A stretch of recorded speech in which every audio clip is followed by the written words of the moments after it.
to get to an information flow in the hierarchy of Lyme disease.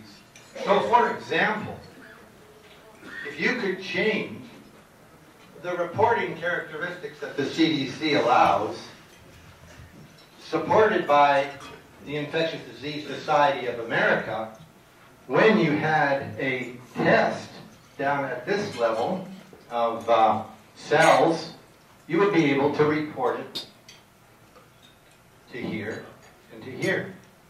But we can't do it. We're blocked. We're blocked by the determinants of reporting a disease.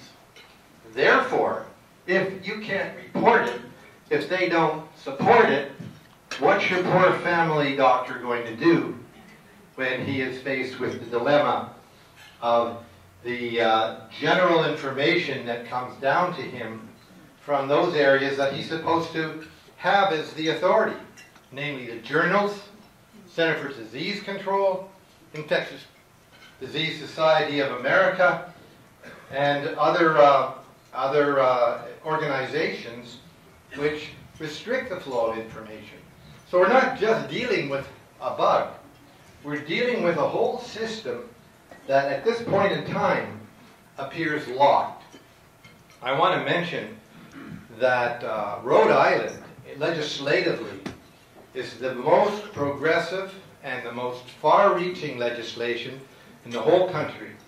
A doctor can treat Lyme disease here without fear, A, of being brought before the medical board, and mostly insurance companies have to pay for extended treatment. Nowhere, not even in Connecticut, is this legislation been brought forth and enacted into law. And Mrs. Varela is one of the key people who has been responsible for that, and it's an amazing piece of work. Let me go back here. What happens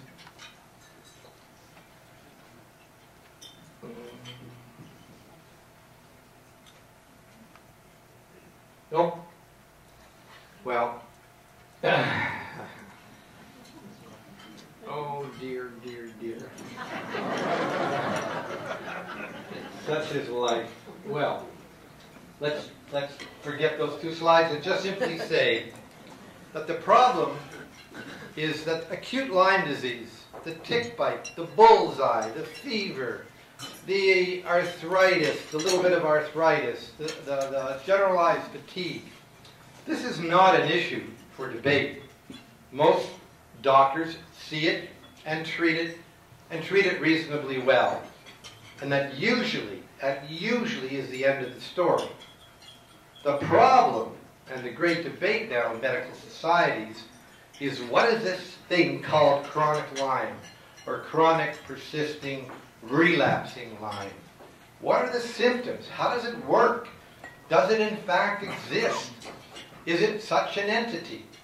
And unfortunately, the main medical body that determines some of these issues, the Infectious Disease Society of America, has come out in their guidelines and flatly stated that there is no scientific, evidence-based medical proof that chronic persistent relapsing Lyme exists. So this whole body of chronically ill individuals who may have been exposed over a number of years are walking around undiagnosed and going on the medical merry-go-round.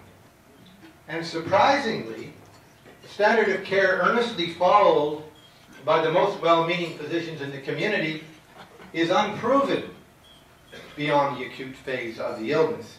In other words, when you look at all the studies, there is no real studies that tell you that 3 months is too little, 6 months is too long, the right antibiotics are A, or the right antibiotics are Rocephin, or the right antibiotics are vancomycin.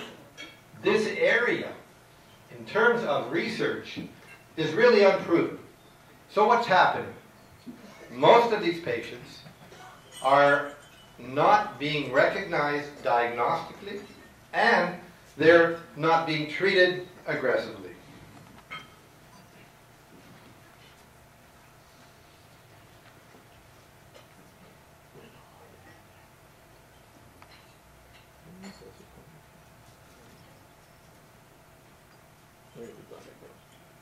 Oh.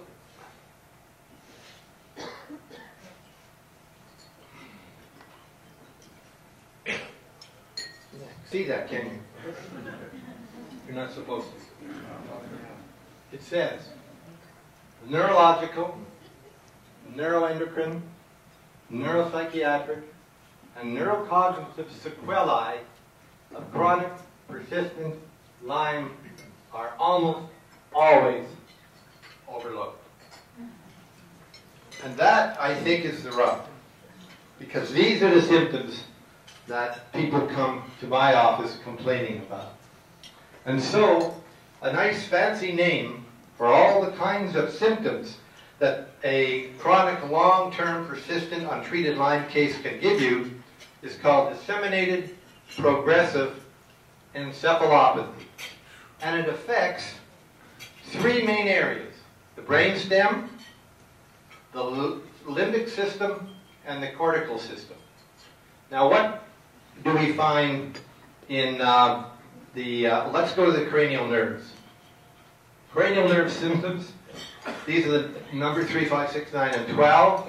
So you can get things like an optic neuritis. You can get vestibular problems, that's dizziness and unsteadiness. You can get changes in vision, that if you go to the ophthalmologist, he doesn't find anything. You can get floaters. You can get chamber discrepancies. You can get eye movement disorders. You can get problems with the autonomic nervous system, as you see here. And very often patients will complain of temperature dysregulation. They'll complain of irritable bowel syndrome, nausea and vomiting, irritable bladder, and weather sensitivity. Now, it just doesn't stop at the autonomic nervous system, because these two can be combined together. And so, as you see, because it's disseminated, any one of a number of these categories can present, and the patient sounds like he makes no sense at all, because the symptoms come and go. They go, sometimes they're there, sometimes they're not. And if the problem is also cortical, he's starting to have processing difficulties, short-term memory, word search, irritability, changes in personality, brain fog, exhaustion. How do you talk about these things with your doctor?